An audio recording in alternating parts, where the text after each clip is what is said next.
Hey everybody, it's Gomodex and welcome back to another Magic Arena Tinkerer's Cube draft.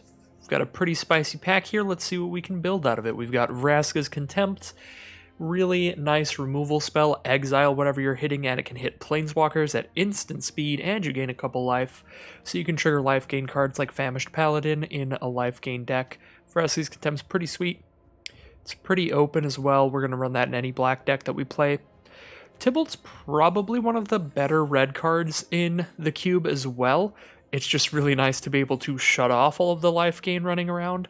If you get this on the board against white-black, that's fantastic. And then obviously, creating the devil tokens is at its best in a Rakdos deck because you have a lot of ways to sacrifice those. So I think Tybalt's the best red card out of this pack. Guttersnipe can stack into a lot of damage very quickly as well, though. In terms of green, we got some fun ramp stuff. Migration Path is nice at allowing you to run pretty heavily multicolored decks. You're grabbing any two basic lands with this card, so you can grab two off-color things. This helps in like 5-color or any more than one color, really. Even if you're monocolored, I guess it does ramp you up too. And then Overgrown Battlement for ramp as well. I think I'm going to roll with Tibalt first here. You don't look scared. I can fix that. I do like red a lot generally in this cube because it can be really aggressive and really powerful, and so that is one of the reasons that I would take Tibalt. And the other reason is I would like to see if I can get into a Rakdos aggro deck. I did get a request for one of those recently, and that is one of the few strategies that I actually have not managed to pull off quite yet, because it feels like every time that I end up moving into possibly Rakdos aggro, red just ends up being open enough that I end up mono red. So hopefully that doesn't end up happening here, but I think I will take Earthshaker Kenra as the follow-up to Tibalt. This card is another very, very good red card in this cube. 2 mana for a 2/1 haste, shuts off one of their blockers, and then you bring it back again later for 6 mana as a 4/4 haste that shuts off one of their blockers. Really, really nice card. There are other really strong things in here. I think Nightmare Shepherd is really nice. Whenever your creatures are dying, they're coming back as a 1/1 version of themselves. That is pretty good in Rakdos Sacrifice as well. You can sacrifice your non-token creatures, then have them come back as creatures, sacrifice them twice. Archon of Sun's Grace is pretty sweet because it goes into white-black life gain or white-green Enchantress very well. So that would be another sick card there. Well, I don't really want to force Rakdos, but at the same time, I don't really want to just take mono red again, because I do think that's kind of boring, even though I think the best pick we can take here is easily Runaway Steamkin, and we just try to go for it. I think that would be the best choice you could make out of this pack, in my opinion. That being said, I kind of want to take Dreadhorde Invasion because it is a really nice card for Rakdos Sacrifice, and I would like to draft Rakdos Sacrifice for that that commenter, but let's see if we can wheel the Dreadhorde Invasion. I'm going to take the Runaway Steamkin first, because if Mono Red is just crazy open, then Mono Red's crazy open. I'm going to take Fanatic of Mogis here, another sick card for the Mono Red decks. It comes out as a 4/2 and it deals damage to your opponent equal to your devotion to red. That's the number of red symbols in your permanents. So I'm going to take Fanatic of Mogis here. But Scrap Heap Scrounger would be good for Rakdos Sacrifice. But I think I'm just going to stick to red primarily. That leaves us open to anything as our second color. If we see one particular color being very open compared to the rest. I don't think these green cards are that good, the Swarm Shambler or the Tangled Florahedron. I do like the Crawl Harpooner. So I think I'm just going to take the Carnival Carnage here because it's a pretty sick Rakdos card. And the white cards just don't combo particularly well in a Boros deck in red-white. Like, there's a slow removal spell, and then there's a life gain card. Neither of those are really for a Boros deck. I mean, I think Rakdos is pretty open. We've got a Rakdos dual land here. And we've got a reassembling skeleton for a sacrifice deck. Deathbloom Thalit as well. It dies twice and triggers stuff. But Anax is also just fantastic in mono red or Rakdos Sacrifice, because when this dies, or when any of your creatures die while this is on the field, you're spitting out 1/1 Satyr tokens. You can then sacrifice those tokens as well. So it's just another card that gives you a ton of sacrificial fodder. So that's pretty sweet. I love seeing all these red-black duels just running around. Hopefully I can get some really late, but I'm actually going to scoop up one of the duels here over the Forbidden Friendship. I just don't like this card a whole lot. Rakdos Sacrifice would be the one strategy where it's at its best, giving you 2 creatures off of the one card, but they are just little 1/1 things. It's just not that great in my opinion. Krenko, on the other hand, is pretty spicy for that strategy.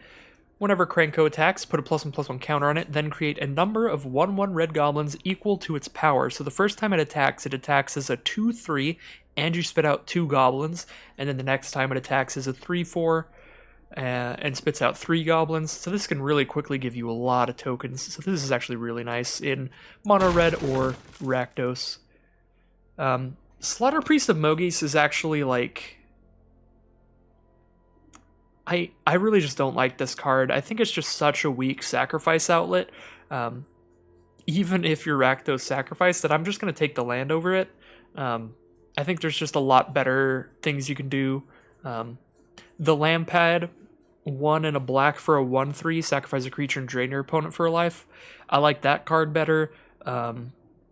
The Erebos, obviously the god that you can pay 2, sacrifice a creature to -2/-1 to something. I like that better. There's just a lot of cards that fill a similar role to that I feel do it much better than that. So I think that was a bit of a miss, putting that into this cube over something else. I like Scampering Scorcher or Dance with Devils here, because they both create multiple tokens. Dance with Devils, I guess the tokens like do something when they die, so maybe that at instant speed. Scampering Scorcher is a little better just on a purely aggressive level, but Dance with Devils is more fun when you're sacrificing a lot of things. And we did wheel Dark Dweller Oracle out of this pack, another sacrifice outlet, so that's pretty sweet. That's another one that's a much better sacrifice outlet than the Slaughter Priest of Mogis, in my opinion, as is Witch's Cauldron, another great sacrifice outlet. So we're kind of doing the thing. I mean, we drafted much more heavily into red. Now I'm thinking green might be a little open, getting this Crawl Harpooner so late. But drafting much heavier into red than black. I actually might want to take Dreamstalker Manticore instead. Nah. Dreamstalker Manticore, another card that's super, super solid for mono red. But if I take Dragon Skull Summit, now I just have like all 3 Rakdos duels, so I can really, really easily run a Rakdos deck here and have not that much of a worse mana base than I would have if I were mono red. That being said, I'm just taking Hazoret here, just taking the big mono red aggro bomb. But we've got we've got a pretty solid deck so far, and we can really easily scoop up some Rakdos cards with 3 duels now. But as I was saying about that 3 mana 4/2, that is really spicy in mono red. When you pick up enough instant speed burn spells, the way that card works is that I will talk about that later, because this is actually a really interesting pick and a difficult pick. Priest of Forgotten Gods is a really good sacrificial outlet, but we need to have 2 creatures out to sacrifice to it, so that can be a little hard to trigger sometimes.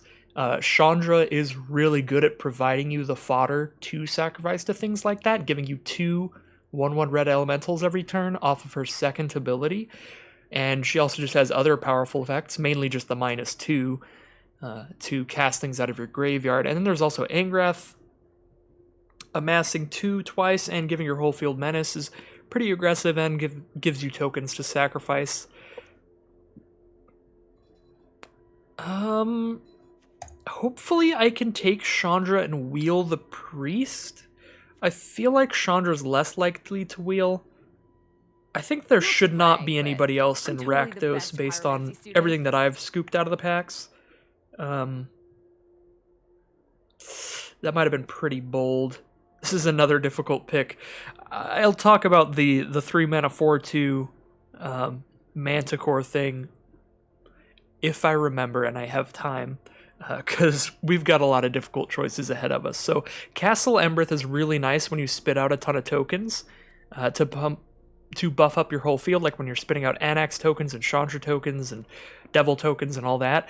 But Active Treason is super solid with the Sacrifice Outlet. We can hope to wheel that more than the Castle, I think. Actually, I don't know. These are pretty comparable in how long they'd wheel. Fateful End is just not going to wheel, most likely, or Banefire. Either of these are super solid in any red deck, so I don't expect to see those again. But Castle and Active Treason are both, I think, just better for our strategy. I think I'm going to scoop up Active Treason, and we just hope to wheel any of those three. Now, wow, we have really good stuff coming to us. So I think we're probably in the most open strategy as well here. Captain Lannery, Gutterbones, and Dreadhorde Butcher are all super solid. Let's see, 1, 2, 3, 4, 5, 6, 7, 8. There's going to be 4 cards left in this pack by the time it gets back to us. So it would be really bold to try to wheel any of this, but I suppose the most likely card to wheel would be Dreadhorde Butcher. There would have to be just straight up another Rakdos player in order for somebody to pick this. Lannery, pretty much almost anybody can take. Gutterbones is super nice, just coming out for 1 mana and then coming back for 2 every time. I think I'm going to roll with Gutterbones there. Now we get Judith. Now we're getting to the point where by the time these packs wheel, there's only going to be 3 cards left in the pack, so we just can't count on wheeling anything. So I think I just take the most important card out of each of these, and I think the most important card here is Judith. That being said, there's enough red cards going around. We could have absolutely just been mono red here and had a super solid deck. Probably just another 7-win mono red deck like always, because it's not too hard for it to be open. But we're definitely going Rakdos. We're going to do the cool Rakdos thing. We got Claim the Firstborn and Active Treason to go with the Sacrifice Outlets. Those are some of the most fun things you can do in Rakdos. Steal your opponent's creature and then sacrifice it for value of your own. Vicious Offering is nice. We have just seen a ton of cheap red burn spells that we're passing, which means that I don't expect almost any of those to wheel. And the way that cube works is there's only one of every card in the cube, so if you pass an unsummon and then it doesn't wheel, you know you're just not going to have unsummon in your deck. So with all of that red cheap burn getting passed earlier in these packs, I don't expect to have a lot of cheap removal, so I am going to take a Vicious Offering over the Chandra's Phoenix. And Chandra's Phoenix, another card that would be super solid for mono red, but I also like that Vicious Offering also works with Claim the Firstborn and Active Treason. We can steal their creature and then sacrifice it to kill their other creature. So that's pretty solid. That being said, we did get another cheap little random burn spell, the Omen of the Forge here. These other cards aren't really for Rakdos. This is for like green-black, and then the Lifelinkers for white-black, really. Electrostatic Field's not really going to work on our deck, but neither is Pharika's Spawn. That's just going to be really slow. The Rakdos decks are very, very aggressive, even with the sacrifice theme. You're not really going to be spending 6 mana and escaping something from the grave too often, I feel. But I guess I'm just not playing Electrostatic Field, so not very likely to play that either, but we'll see. There's Angrath, and as I suspected, we didn't get the burn spells out of here. I guess I'll scoop up the Angrath. Please. Did wheel the Banefire, but not the Lightning Strike kind of card, the 3 damage at instant speed. So it's between Castle Embereth and Banefire. I like both of these a lot. I'm going to take the Castle. I really like the idea of buffing up my... Oh my god, like Captain Lannery's still in here? That's insane, but I'm going to take Dreadhorde Butcher. We're going full Rakdos. Anyways, I really like the idea of spitting out like Chandra tokens and Anax tokens and Dance with Devils tokens, and then pumping the whole field with our Castle. That seems super solid. And now we just have Soulscar Mage and Precision Bolt in here.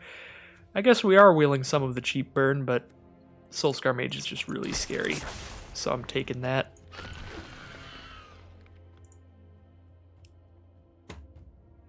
I don't think you can blame me for going mono red so often at this point. When we get last pick Phoenix of Ash. Like, what am I supposed to do? Not draft the really powerful, really open deck? That being said, I mean, we're definitely going to be heavily red just splashing Rakdos here. We've taken all these duels. We've got really powerful Rakdos cards. I'm not going mono red this time. Fingers crossed, I promise. Question mark. I'm going to take the Mask of Immolation here. It's another sacrifice outlet. It's 2 mana for a 1/1 that you sacrifice to do 1 to any target, and then you equip it for 2, equip it to onto anything, including your opponent's creatures if you active treason them. So that's pretty solid. We could wheel an Orzhov Enforcer. I don't expect a ton of decks to run those. That's the only other card we want out of this pack. Ironcrag Pyromancer just doesn't do much for us. Don't have a lot of card draw in this deck. I don't like any of this stuff. We don't have any enchantments. I guess we've got Omen of the Forge, but I think that's it. Omen of the Forge and an axe. The odds of ever getting a trigger off of Euphemia are really unlikely. So she's just a 2 mana, 2/1 flyer. I mean, which is solid. It's like aggressive. But then there's like Lightning Axe. I don't love having to discard a card for this, but it's probably still worth it. It's a pretty nice combo with Soulscar Mage, and I don't think I want Grim Dancer in here. I just don't want a double black card. Black is pretty likely to be a splash in this deck. I'm not going to have too many black sources, so hitting 2 black mana on turn 3 will be probably pretty difficult in this deck. Young Pyromancer, Lamphead of Death's Vigil, Abrade, or Fire Prophecy. Well, maybe I shouldn't have taken that Vicious Offering. Well, I suppose... I mean, it all worked out. That was the pack where I think I took Vicious Offering over Phoenix of Ash, and then I literally just wheeled a last pick Phoenix of Ash anyway, so taking Vicious Offering absolutely worked out. But my reasoning behind it was that I didn't expect to see a ton of cheap instant speed removal later on, because I just felt like I'd already seen so much, but I guess they just loaded red with that stuff, so those are pretty nice, but I think it's between the Lamphead and Young Pyromancer. I'm going to take the Young Pyromancer first. I'm hoping Lamphead will wheel. With how open... Nah, I'm going to take Lamphead first. I feel like somebody might be in like black-white life gain and they'll take Lamphead, whereas red, as we saw from Phoenix of Ash, has been just tremendously open, so maybe Young Pyromancer is actually more likely to wheel. But both of those cards are super solid for this deck and super important stuff. The Young Pyromancer is a token generator. It's an engine giving you tokens every time you cast an instant or sorcery. I guess I don't have a ton of those right now, do I? I have 7 right now. Yeah, I don't have a lot of that, so I guess Lamphead first is definitely the pick. So 2 really solid picks. Grim Initiate, a 1 mana 1/1. When it dies, you create another 1/1, so it's two creatures you can sacrifice off the 1 card. And Careless Celebrant, a 2 mana 2/1. When it dies, it does 2 to a creature an opponent controls. I'm going to take the Celebrant. I think that's just a bigger, better effect. Well, Kroxa is cool because we are in Rakdos, but Hellrider is just... Again, one of the best red cards in the set. This card really easily just does a tremendous amount of damage when it comes out. If you have like 2 other attackers and you plop this out and attack with it, all of a sudden you hit your opponent for 3 no matter what, and if they don't have good blocks, you're just hitting for so much, especially if this survives more than 1 turn. So Hellrider is fantastic, but we'd love to wheel Kroxa or Spark Harvest. I think we'll wheel Kroxa. We saw like Judith and Dreadhorde Butcher, stuff like that, just running around pretty late last pack. Well, no Rakdos sacrifice stuff. Helm of the Host is good in a lot of decks, but I think it will be too slow for this deck, as we can see from our curve and just in general what kind of cards we have. We're going to be a very aggressive deck. That's going to be a low curve. We're not going to want to tap out on turn 4 for a Helm and then tap out again the next turn to equip it. Just not that kind of deck. I think I'm just taking a Rimrock Knight, just a cheap, aggressive creature, 2 mana 3/1 that can also be used as a pump spell. Dragonmaster Outcast, again, seems a little slow for our deck. And you may be thinking, what? It's a 1 mana 1/1. It's a 1 mana card. That's not slow. if you're just playing this as a 1-mana 1/1, it's not very good. It's not going to do anything till turn 6. So you have to treat this like a 6-mana card, really, and we don't want a 6-mana card in this deck. I think it's Shivan Fire or Scorch Spitter, and I'm going to take Shivan Fire. Just get another removal spell. Get our opponent's blockers out of the way. Ooh. See, this is a pack that I like being in Rakdos, because I do love me a Stab Wound. And I would love to try that out as a finisher against opponents in a really aggressive deck like this. So this gives a creature -2/-2. If that doesn't immediately kill the creature, then the creature now deals 2 damage to its opponent every turn. So this can drain your opponent of their final life, even if they have too many creatures out and you don't have a good way to chip in for the final bit of damage. You just like slap this onto their 5/5 or something, turn it into a 3/3, just chump block it over and over while it slowly kills them, so that's pretty cool. We'll take Ironcrag Pyromancer, but I'm not going to run it in this deck because we don't have any card draw.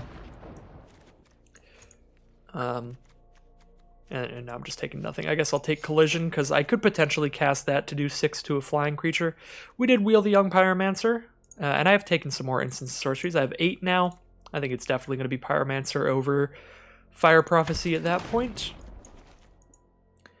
Grim Initiate over the Oathsworn Knight. I just don't like this card at all, to be honest. The restriction of having to attack each turn is really rough, and it's incredibly bad against like 1/1 tokens, and there's a lot of those. Gitu Chronicler, Goblin Banneret. I don't love playing either of these, but I guess I'll take the Banneret. And I'm probably not playing the Serpent either. Alright. Let's build a really aggressive Rakdos Sacrifice deck here. So I hope that this satisfies the curiosity of whoever requested drafting Rakdos Sacrifice. I will say my apologies that we're not just like full on Rakdos. We're kind of, I mean, I don't want to say too much, but it's almost like we're mono red splashing black here. Maybe it's better to just not point that out, but no, I think we can definitely build this in a way to certainly play around our Rakdos synergies and have a lot of fun with it. So I'm very excited about this deck. I think the strategy was definitely very open. So this draft has worked out quite well so far. So far, the draft's literally over. But we still got to get into the games and see how well the deck actually does in practice instead of in theory. Okay. So I get to cut 12 cards. I think I actually want to cut some lands here. Shut off that Annex style too. Okay. So, just cut Swamp. Because we're definitely heavier into red. We've got a lot of double costs in red. So how many creatures? 21 creatures? I think I want to start by cutting some creatures. I guess I have a ton of non-creatures too. I just have 10 more cards than I want. Let's start cutting, I think, our most expensive cards. Because we're not mono red anymore, we still do have quite a bit of devotion to red, but I think I'll still cut the Fanatic of Mogis. Definitely cutting Farrakhan's Spawn. I'm just going to start cutting my most expensive cards since I am cutting down to 15 lands here. We're cutting down to a pretty aggressive mana base. And I might cut Angrath as well. I mean, giving Menace to the squad could just finish somebody off, but so can these other 4 mana cards. All of our 4 drops are just insane. 8 more cuts. Wow, we've got a ways to go. Witch's Cauldron might be kind of a slow sacrifice outlet. Because we've got a lot of sacrifice outlets that are also creatures that can like send in now. But being able to draw cards is nice. I do feel like this might be a little slow for this deck. I'm going to cut the Cauldron. Actually going to maybe cut the Lightning Axe. We're going to start a maybe pile over here. Maybe Vicious Offering. Maybe Omen of the Forge. Actually, with Young Pyromancer in this deck, and I definitely want to keep Young Pyromancer, and I think Omen of the Forge is like definitely just a no, because we've also got Shivan Fire, which deals 2 damage at instant speed for cheaper. We've just got other removal that I think combos better. So we'll take Omen of the Forge out for sure.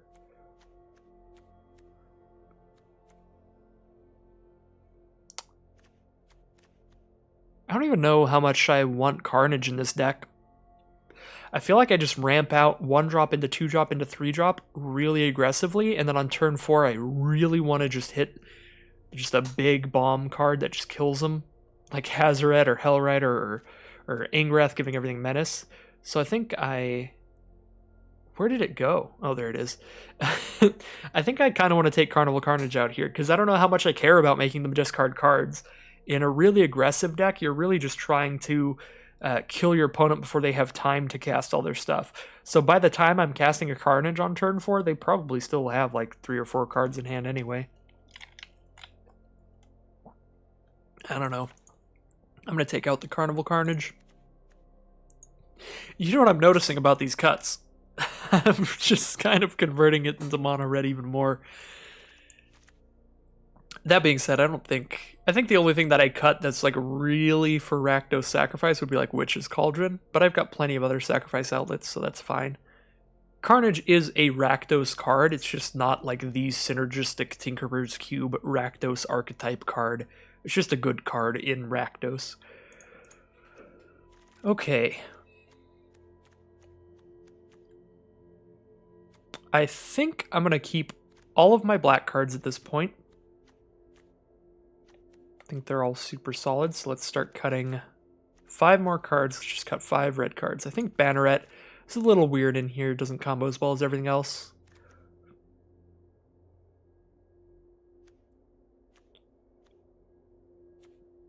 Rimrock Knight? Like, maybe not. I think I'm definitely still running Steamkin. I've definitely got enough red cards to still run that.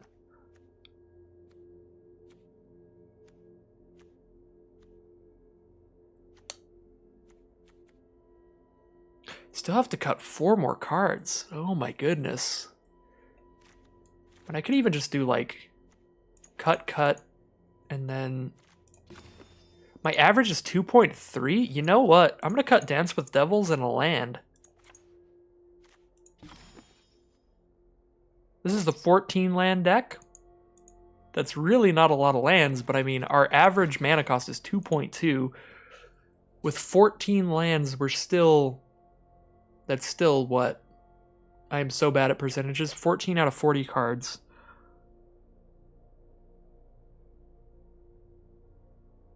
I don't know, that's like that's slightly less than 30%. What's 30%? 30% would be like 13.3 lands. I can maybe even cut 1 more land, but that's getting super bold. Let's go with the 14 lander. I have ran 13 land mono red decks in this cube, just off stream sometimes, and they are absolutely brutal. I posted a picture of one of them that I drafted to a 7-win run on Twitter. It was basically not fair. But yeah, I think this deck looks sick. Really nice, aggressive Rakdos deck. And we do have actual Rakdos sacrifice synergies. We're not just mono red with black in it. We've got Claim the Firstborn and Act of Treason to sacrifice to our Lampet of Death's Vigil, or our Plagued Rizalka, or our Mask of Immolation, or our Dark Dweller Oracle. Do I even have... I feel like I have 1 more sacrifice outlet than all that. No, that might be all the sacrifice outlets. But yeah, that's still 4 sac outlets. I think that's enough to not want the random Witch's Cauldron. Anyways, this looks super fun and super cool. Again, basically all of the strongest red cards in the cube were just open on a silver platter for us. So we could have easily been mono red here. But I am glad that somebody suggested Rakdos, so we can try that strategy out as well, because I would like to try to get at least 1 draft of every strategy out of the way before call time comes next week. So let's get a nice Rakdos sacrifice aggressive deck going here. This deck seems sick. I expect good things from this one. This is not a deck that I'm like, alright, let's 4-3. This is a deck that I'm like, let's 7-win this. I am confident about this one. Let's do things. There are still bad matchups for us. We're still probably going to lose a game or two, even if we make it to 7 wins. And I could always just 0-3 if I get paired up against decks that are good against my deck over and over. Yeah, I think this deck's really exciting. I think my worst matchup is easily going to be white-black life gain. As you expect, any aggressive deck just does not have fun playing against a life gain deck. But other than that, I'm not actually 100% sure. So I'm going to start with Steamkin so that everything else I cast is making Steamkin larger throughout this game. And we did hit a land, so we're at 3 out of 4 mana for Hellrider. That'll be really nice whenever we hit it. Our opponent is on Boros so far, so they could also be aggressive. Might have a bit of a race here. Vicious Offering as the draw makes me pretty confident that I'll be able to just blow away any of their blockers, which is super nice. Being able to cast Dark Dweller Oracle and Shivan Fire here to put 2 counters on Runaway Steamkin and give prowess to Soulscar Mage there was really nice. Getting in for 5 damage there on turn 3.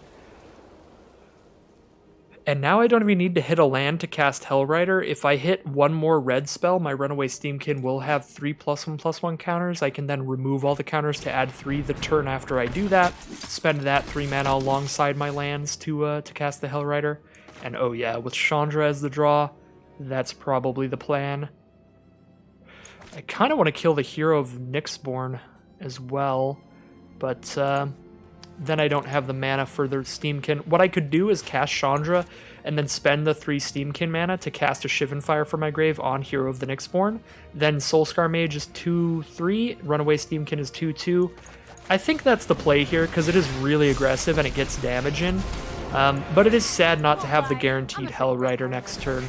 But I do think overall this play is very powerful and definitely worth it. Tell me if you've seen this one before. Oh, I forgot that Prowess is any non-creature spell, so it counts Planeswalkers too. So actually Soulscar coming in for 3 there.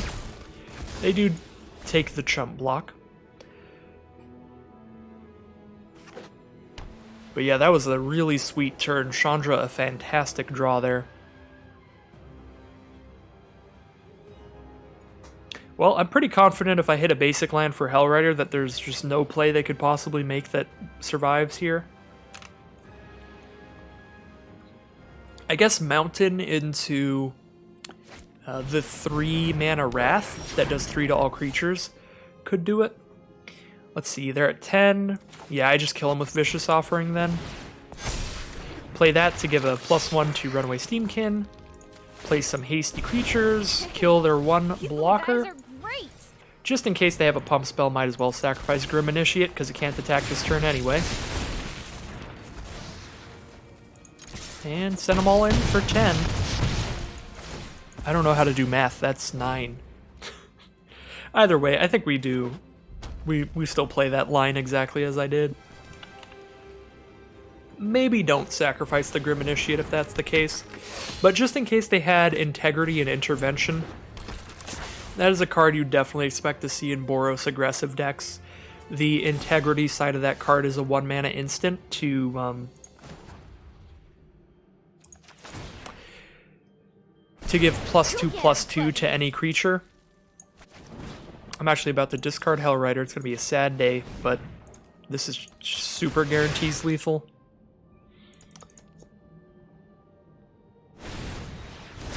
Tap 2 creatures. Yeah, I wouldn't have had lethal if I didn't do this, maybe.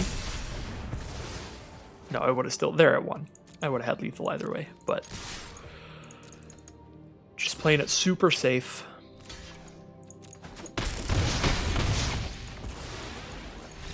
Alright. So there's the first game. Absolute showing from Rakdos Sacrifice. I don't know if we can call it Rakdos Sacrifice. I think we gotta just call it Rakdos Aggro. But we've got some of those synergies in here.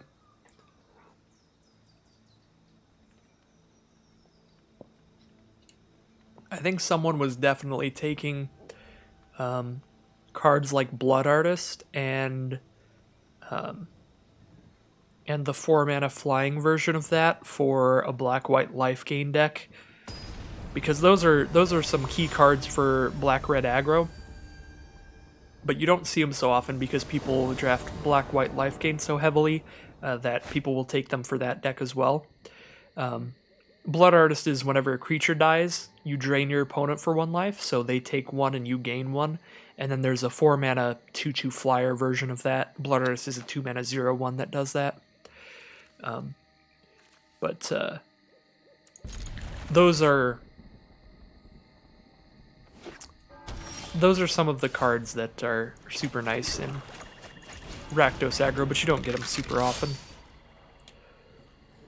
Which does bring me to, I also got a comment on my last draft where black-white life gain ended up being super open. That was asking about, like, at what point do you just abandon the green-black deck that I was working on and just pivot into black-white life gain?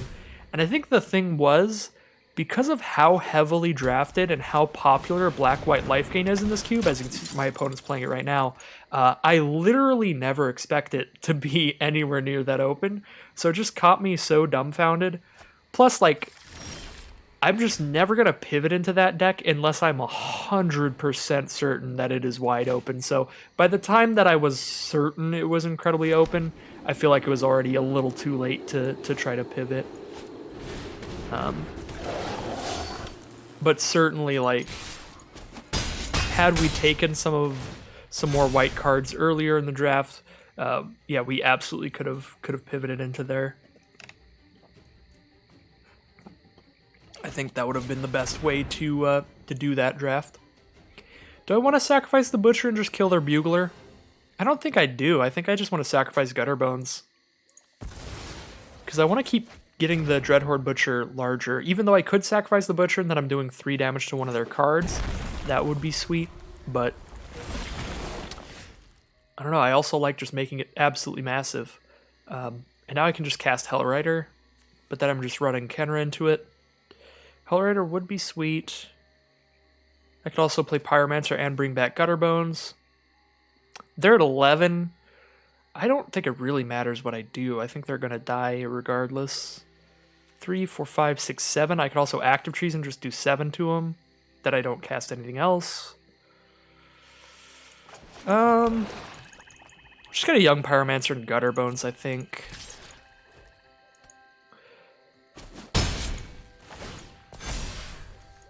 And then next turn, we're definitely going to Hellrider, which will be absolutely massive. Or just Active Treason would be good too. Either of these things will be really huge. Well, you know, come to think of it, with a Conclave Mentor revealed, I don't remember how they revealed this or what to. They might not be black-white life gain, they might just happen to be in black and white. So if I Active Treason, if they don't have anything, they're just dead. Do they not? Oh, I guess they just don't. Well, that was a weird one. Maybe they're like Selesnya splashing black and they just got really flooded on black sources. Just had a bunch of green-white cards in hand. That was a really weird game. And I didn't have like the best commentary on the game because my mind was a little elsewhere. I was talking about my previous drafts. That is part of the fun, and part of the reason I do love drafting aggressive decks is that wow, that is not the reason. My apologies. Part of the reason that I love drafting aggressive decks is a lot of times in the gameplay it can be like really really simple, nice and easy. You could just kind of like play dudes and attack, like very Gruul style. Just I play creatures, I slap them at my opponent's face. So it gives you time to just you know, reminisce on past drafts and all that. So I'm definitely playing Blood Crypt for 2 life turn 1, so I can play Gruzalka turn 1, because that's my 1 drop. It's my only card I could play turn 1. The 2 life is not a drawback at all when we're an aggressive deck, because we're just trying to kill our opponent before they play enough creatures to stabilize, so our life total is pretty much irrelevant. We're just going to lose the game if their creatures on the board end up being bigger than ours and we can't punch through it. Regardless of what this number is here. In most matchups, if we're in a mirror matchup, then we would care. Like if our opponent just goes Mountain, Fanatical Firebrand, that's when I start getting scared. But pretty much any other matchup, our life total isn't really going to matter. The question is, how likely are they to play a blocker?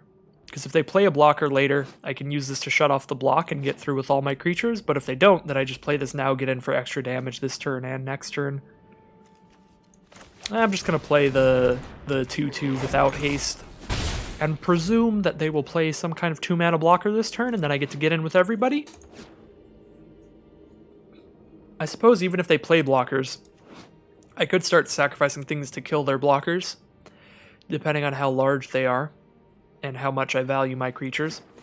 Right now, I think all 4 of these creatures are pretty important. I don't really have anything I want to sacrifice, except for Plague Ruzalka. I could sacrifice Plague Ruzalka, that would be fine.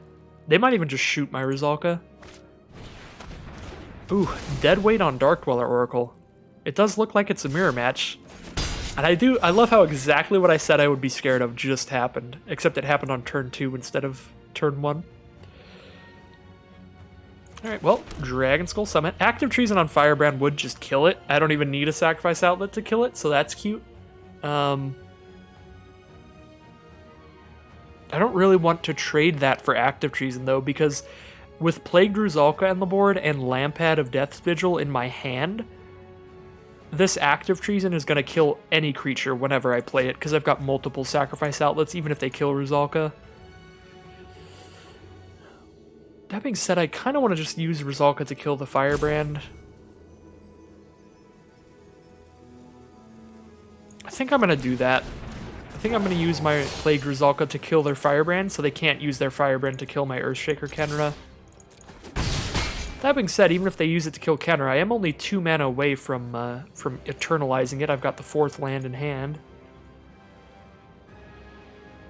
Yeah, it's actually not so bad. I'll just pass here. I can use this ability at instant speed. So if they just like try to send at my face with their Firebrand, I guess I'll sacrifice Ruzalka to kill it, just slow them down a little bit. Doomed Dissenter. Alright. That's pretty good against me, because they can block with it and trade off with something, and then they can block with it a second time as a 2/2 zombie. I actually feel like now I'm probably just playing Lampad of Death's Vigil and just chilling. Just having a 1/3 blocker against their 1-power creatures. Feels really weird. I don't love it. I don't love not being aggressive here. It's not something you expect too often.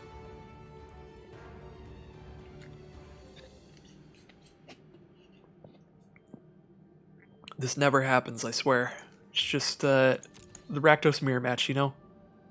You never expect it. I don't know what they're thinking about here. They have 4 cards in hand. The 1-mana Embercleave coming in hot. Embercleave is not even in this cube, which is good, because I think they did leave a whole bunch of really powerful red stuff in the cube, so they gotta take at least something away from red. Like, if we get to keep Runaway Steamkin and Earthshaker Kenra and Hazoret, you might as well take Embercleave from us, it's okay. Yeah, I think I'm passing. Time for the incredible Rakdos Staring Contest. Yeah, now I'm only 1 mana away from Eternalizing Kenra, so I really don't care if they shoot it with Firebrand. And if they don't shoot it with Firebrand, with a bunch of sacrifice outlets, we can just sacrifice it. Helm of the Host, uh-oh. My opponent's about to show me. It's like, hey, you thought your deck was really aggressive and too aggressive for Helm of the Host? Well, here I am playing the same strategy, and I'm going to destroy you with Helm of the Host.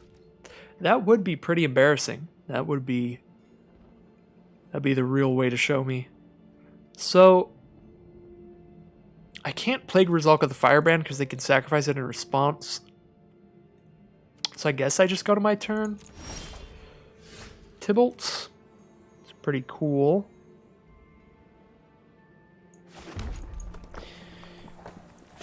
Yeah. With devils that die and do damage to anything, Tybalt's actually really sweet. You should be flattered. Just clear like their whole field. So I think I make a devil. I'm gonna pass again. But then if they try to equip something with the Helm of the Host, I'll just kill it with Plague Druzalka. They're definitely gonna get to Firebrand something, unfortunately.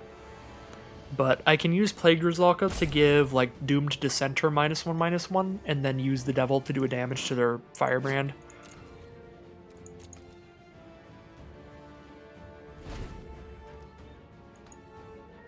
In response to me targeting the Firebrand for 1 damage, they could then sacrifice the Firebrand to kill my Plague Druzalka, so, you know, sparks are going to fly here, but basically I'm going to clear their field. Yeah, if they tap out to equip Helm of the Host here, then I'm actually going to sacrifice enough things to kill all of their creatures, so that they're just sitting there with the Helm of the Host and no creatures on board. Iroas's Blessing. Well, I'm definitely going to try to blank that. They are 100% going to respond with the removal for the Plague Druzalka.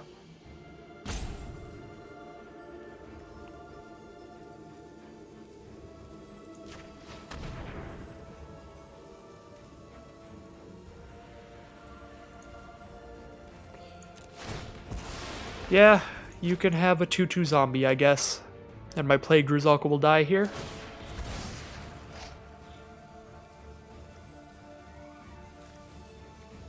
Yep, and now I just let that happen because I'm not going to -2 one of my own creatures. Actually, wait, no, I could drain him for a life. I forgot I have 2 sacrifice outlets on this board, so I missed out on 1 damage to my opponent there.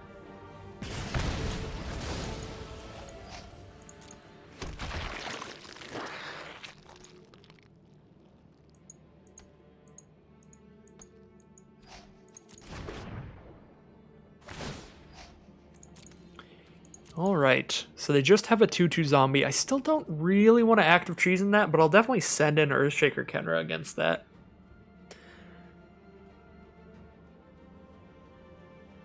I could actually just attack with both creatures, and then if they block Lampad, then main phase 2 I create a Devil token and sacrifice it to finish off the 2/2. Dreadhorde Butcher's a pretty sick draw, now I can just send that in too.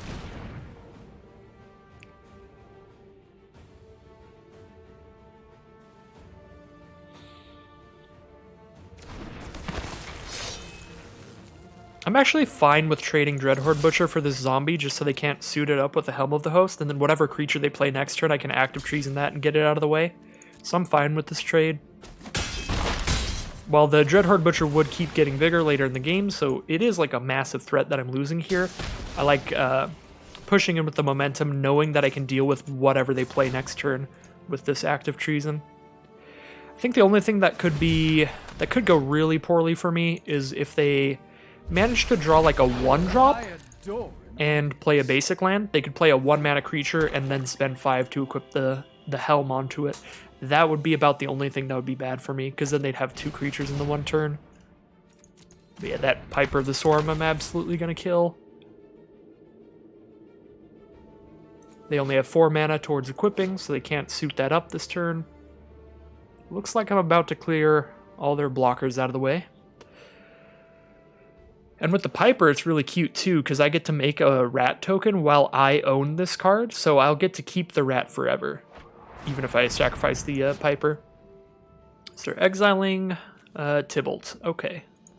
I guess they have some life gain, because I don't have the loyalty to make any more Devil tokens off of Tybalt, so the only thing Tybalt is doing is stopping them from gaining life. So they must have some lifelink. Maybe some Blood Artist type cards. Alright, so we just active treason Piper the Swarm. I actually don't have the mana to make a rat and then sacrifice it, unfortunately, so I guess we'll just attack with it. If I drew a basic there, though, I could make a rat, keep it forever, and then sacrifice Piper of the Swarm. That would have been cool.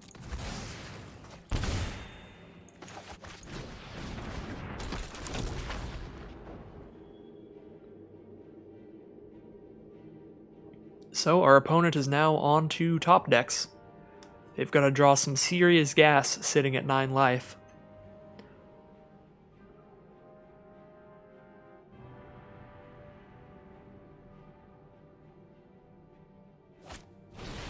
Stab wound on the Lampad. Okay. I'll start taking 2 a turn. I'm definitely not sacrificing the Lampad immediately. Ooh. I guess I just win. That was a good draw. I am not gonna lie about that one. Super solid draw, but as you can see from the board state, even without Hazoret there, I didn't really need to draw anything. I could have drawn like a basic and that would have been sick, because then I attack with everybody and then I can use Lampad to sacrifice my Earthshaker Kenra during their end step, so that on my next turn with my 6 mana I can Eternalize the Earthshaker Kenra and have a big old 4/4 haste shut off any blocker and just finish them off that way. So I'd say most of the things I could draw would have been really good there, but Hazoret just for immediate lethal is it's basically perfect.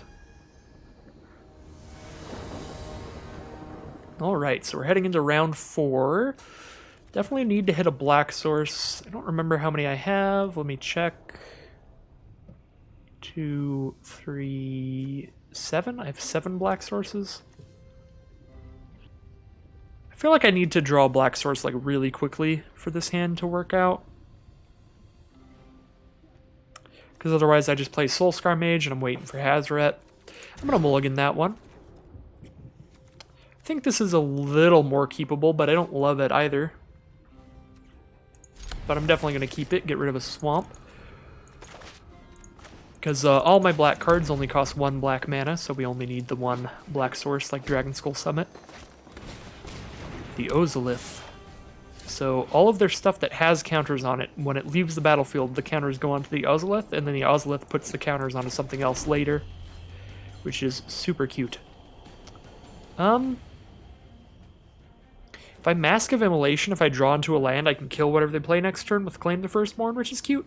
But I also just have Shivan Fire for their first blocker, so I'm actually just going to get in for damage here with haste. Get in for damage, clear out their blocker, get in for damage again next turn. Pretty nice start. If they don't have a blocker on turn 2, that's super nice too. Temple of Malice, Scry. Mountain would confirm that we can hit Hazoret. If I put the Mountain on top, I play Mask of Immolation this turn. Next turn I draw Mountain and I have these cards. I would play a Mountain, then I'd still have 3 cards in hand, so I couldn't just play Hazoret and attack because I'd still have too many cards in hand. So then I'm just like claiming the Firstborn on something. I don't really love hitting the Mountain immediately, but I am going to want it, so I guess I keep it.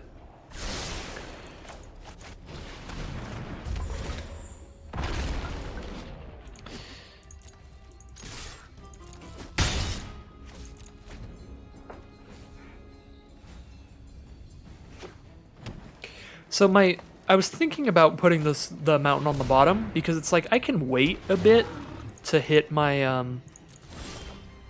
Hazoret mana, because I can't even play Hazoret and attack with it this turn because I still have 2 cards in hand. But I don't know. Definitely claiming the Firstborn here, getting in for extra damage, killing their blocker, and next turn I can cast Hazoret and probably attack with it. If I draw a land, I can absolutely just play a land, cast Hazoret. Or if they play a 2 toughest creature, oh yeah, I'm going to Shivan Fire that, get Shivan Fire out of my hand, so literally anything I draw next turn, I get to play Hazoret for 5, 6, 7, 8. Not quite lethal, but basically lethal. Because then all I have to do is discard 1 card to deal 2 to them and they're dead.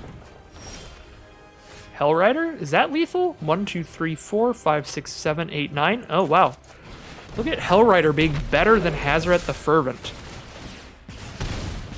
Absolutely absurd card. Like, you see, that's what I mean when I say Hellrider is just, like, easily one of the best red cards in the cube. Like, it's gotta be top 3. It might even be number 1 or 2.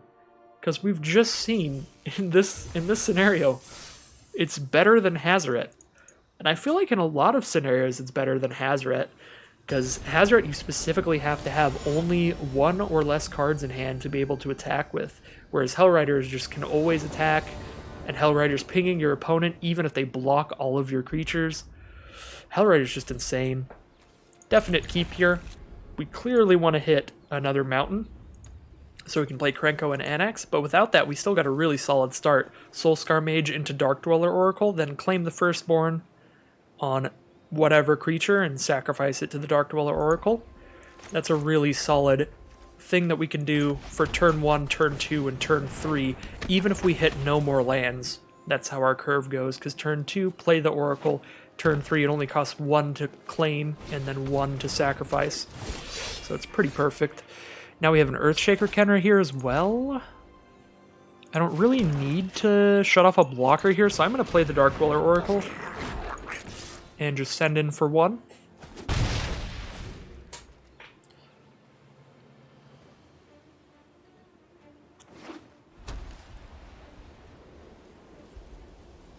Rhys the Redeemed has some pretty scary abilities, but they are very slow. So if they play almost anything other than Rhys the Redeemed, I think I'd rather kill that. Like, I'd rather kill a Spirit Dancer with my Dark Dweller Oracle, even though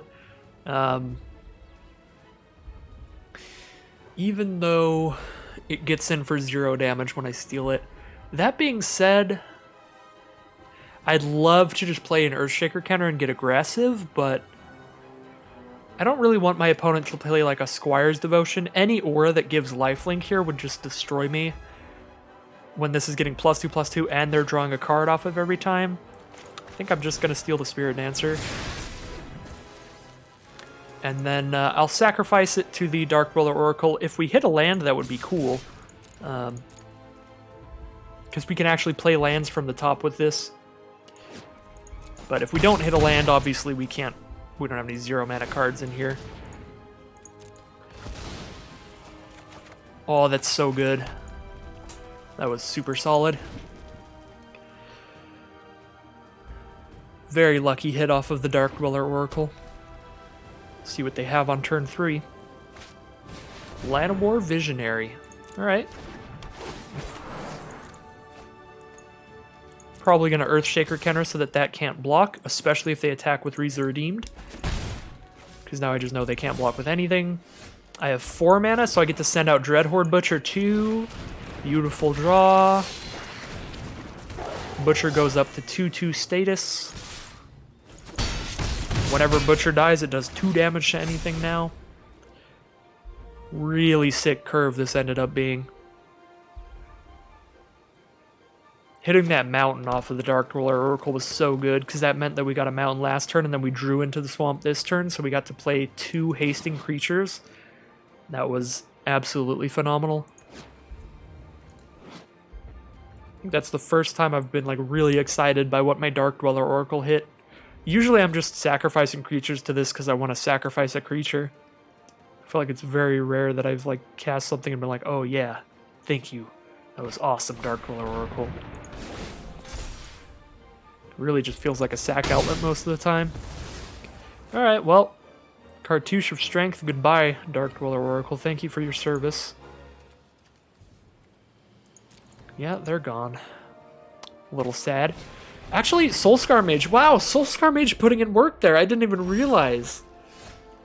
Because the non-combat damage, the fight damage was non-combat damage, I turned Llanowar Visionary into a 1/1 because I dealt 2 non-combat damage to it, technically. So that was pretty cool. So I'm playing all my lands here because of Earthshaker Kenra. I need to hit 6. If it weren't for that, I might hold on to them, but I don't think I have anything in here other than Hazoret that would want me to hold on to lands. So it's not super important in this deck. Let's actually just get in there first. Actually, no, that was a bad idea. If I played an axe, then when this creature dies, I get a 1/1 out of it. But they might not want to block Earthshaker Kenra anyway. Yeah, I don't know what I was thinking there. I should have just played an axe. Spit out a Satyr here. Lost a little bit of value.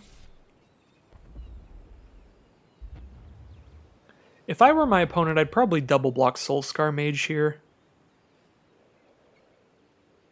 But if I were my opponent, I would also be pretty convinced that I'm going to lose this game no matter what. I feel like I end up saying that a lot. When I'm in a position like my opponent's position, I'm like, oh, it's just over. But I don't know what's in their deck. There are some cards that would be terrifying for me. There are some like really good life-gaining cards. And some really good like token producers that could just spit out a gigantic wall of stuff. So they do the double block. Let's kill their mana dork. I think Reese is just going to be too slow to try to stabilize them here.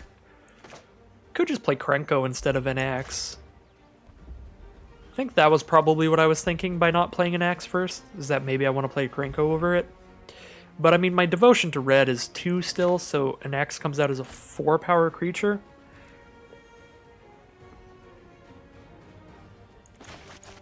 Yeah, should have just played an axe. An axe is just better still, even post-combat. If I had any sacrifice outlet, then I probably would play Krenko instead, but they killed my only sacrifice outlet. And I probably wasn't taking that into account as much as I should have. Should just pre-combat an axe hardened in the forged. Mantle of the Wolf. Alright, that's a 5/5 blocker now. Well, there's my 6th mana for Earthshaker Kenra. So send in with both, I get a Satyr and drop a Krenko down. Next turn I just Earthshaker Kenra. Should basically be lethal. Oh, what am I talking about? They're just gonna block. Well, no, they're not gonna block an axe because an axe is gonna have 5 power. They could still do it and just spit out 2 wolves. That's probably the play. Then they have 2 wolves against Kenra and a Krenko. I think it's still worth the attack. Put them down to 5. I get 2 satyrs.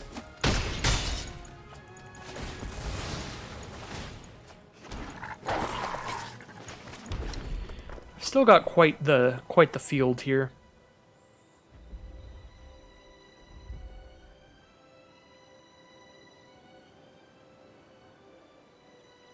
I think Castle Ambreth would be a really nice draw. +1/+0 to all my creatures. That would be super solid. What else do I have in the deck that's awesome right now? Lamphead of Death's Vigil would just be lethal immediately because I can sacrifice Dreadhorde Butcher. Is this lethal immediately? No, it does 4 damage by itself, but they only have 3 blockers, so yeah, it is lethal. Because they can't block all my ground creatures. So at least one of these hits him for 1, and the Phoenix hits him for 4. Yeah. Wasn't even thinking of the Phoenix, but I suppose that is another card that is just immediate lethal damage.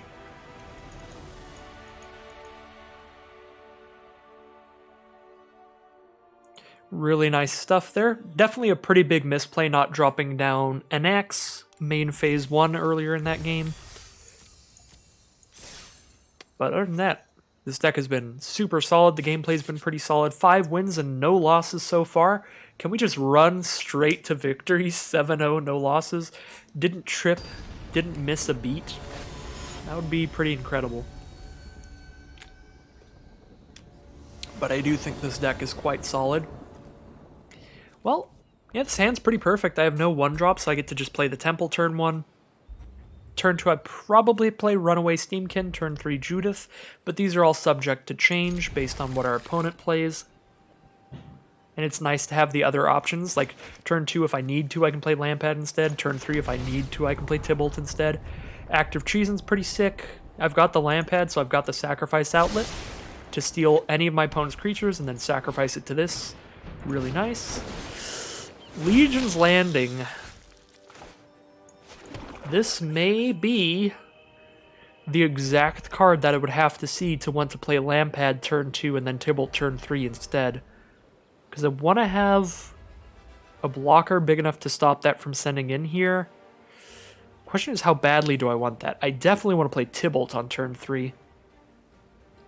I guess I can afford to let them gain 1 life before I stop their life gain. But Legion's Landing, definitely not what I want to see as a red deck. And then Rotom Unicorn, that can destroy an enchantment. Uh-oh. So I can kill my Lampad and that can kill my Anax. So I might active treason that later. That might be the target. So we're shutting off their life gain. We're spitting out a My devil. friend is here to help your pain. Am I at the point where I'd like to trade Runaway Steamkin for Ronom Unicorn? I don't think so. I don't think I want it killed that badly. But, I mean, it's pretty badly. Because 2 of my 3 creatures in hand are enchantments. So the Ronom Unicorn's pretty solid here. Loyal Pegasus from our opponent. Maybe they're just mono-white aggro. Not so scared in that sense, then. However, even in mono-white, you can have a heavily life gain deck. I did draft mono-white life gain one time. Just again on my own time. Because white-black life gain was pretty open there, and then I just ended up with white in general being so open that it was kind of just white aggro with a pretty big life gain sub-theme instead. New torture. Conclave Tribunal to get rid of Tybalt's. They probably have a pretty big life gain sub-theme. I'm absolutely trading my devil token for the unicorn. Get out of here. I've got enchantments that I like a lot. Now I'll play Judith, I think, over anything else. So I get in for a really solid attack. Would be pretty awesome to be able to play an axe there. I think if I did have a second red, I would just drop an axe immediately. But I do not have double red quite yet, so we're still holding off on that. Sigiled Sword of Valoron is terrifying. Stab Wound, I can kill their vampire, and then they don't have any creatures that can attack or block. I can also active treason it. If I play a red spell here, I can use Runaway Steamkin for triple red and cast an axe.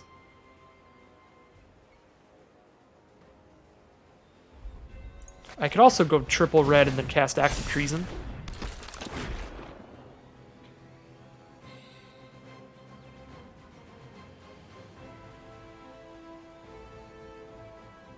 So, Loyal Pegasus can block if I don't get rid of the vampire right now, but what's the worst that happens? They kill Judith, and then Judith kills the vampire, so I just kill all their blockers, but I suppose if that's how they're going to block, if they're going to block Pegasus on Judith, they just chump block the Runaway Steamkin.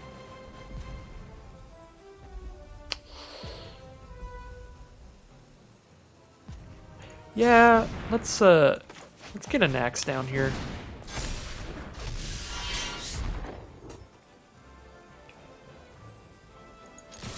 I think I'm still okay offering the trade with any of these, because if I do that, I'm shutting off their sword next turn.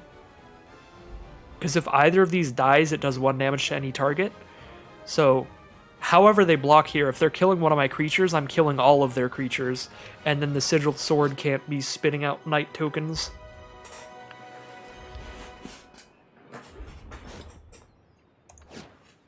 I think definitely my most important creature is Judith here. And they're just going to double block, fair. So yeah, that is what I would try to trade with if I were my opponent. But even though Judith is like the most creature that I had on board there that was attacking, I think Anax is the most important creature in general, and all my board is just super decent, and I've gone wide enough that I'm fine to be losing stuff here. So yeah, Wanderer comes out, can exile things with power 4 or greater, and shuts off all of the non-combat damage. I think I play Soulscar Mage and Lampad. Soulscar Mage pre-combat so that I can buff up the Steamkin. I don't really need to kill the Wanderer. I don't have any non-combat damage here, so just get all that damage on their face. I do need to keep in mind that static ability, though, in case I draw into a burn spell. I can active treason, because then Steamkin goes up to 4/4, their tokens go down to 1/1s. That should be pretty much lethal. And if it's not lethal, I can use my Steamkin mana to sacrifice Tristani.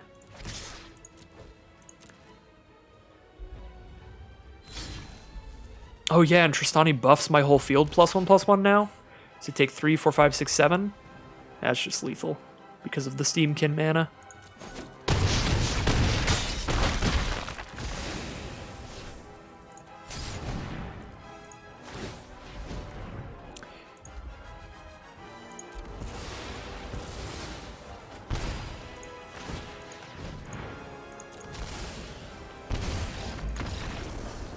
All right, well, another really, really solid, aggressive start from the Rakdos aggro deck. And our opponent could not, just couldn't stabilize from that.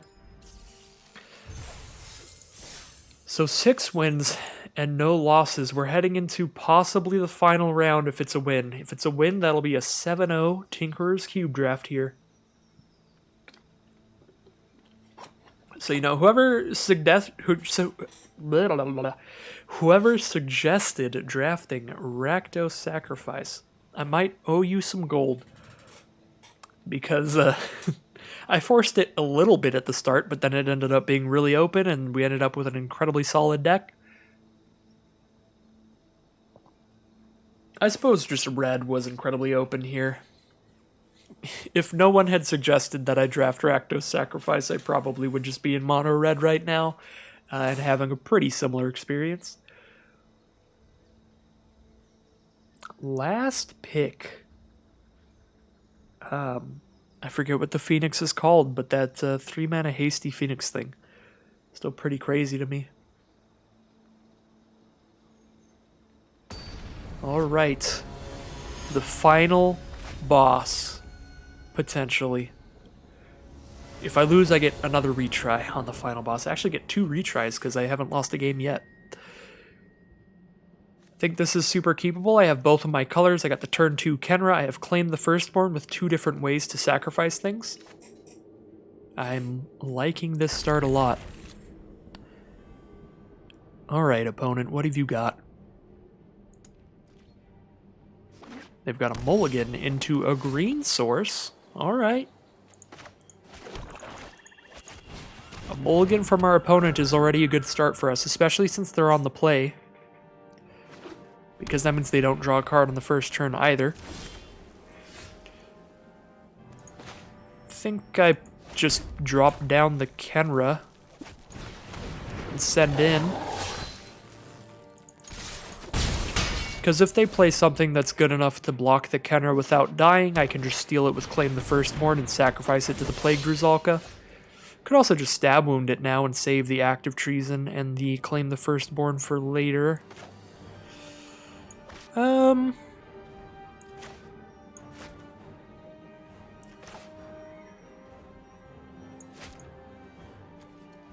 Can I try to target itself with that? Because if I have to target something that isn't itself... If I try to do this right now, is this going to sacrifice itself? Because I want to test it. I don't actually know if I can sacrifice it to Plagued Ruzalka and, like, choose to target itself. Because if I can't do that, I have to kill one of my own creatures to sacrifice Imperious Perfect.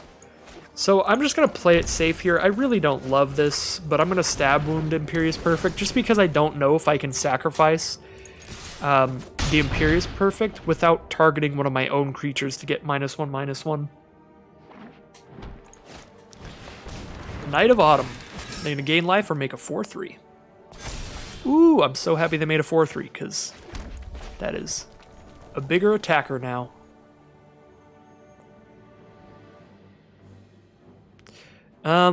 Well, if I have to target one of my own creatures to Plagued Ruzalka's effect, I guess I'm going to kill Plagued Ruzalka.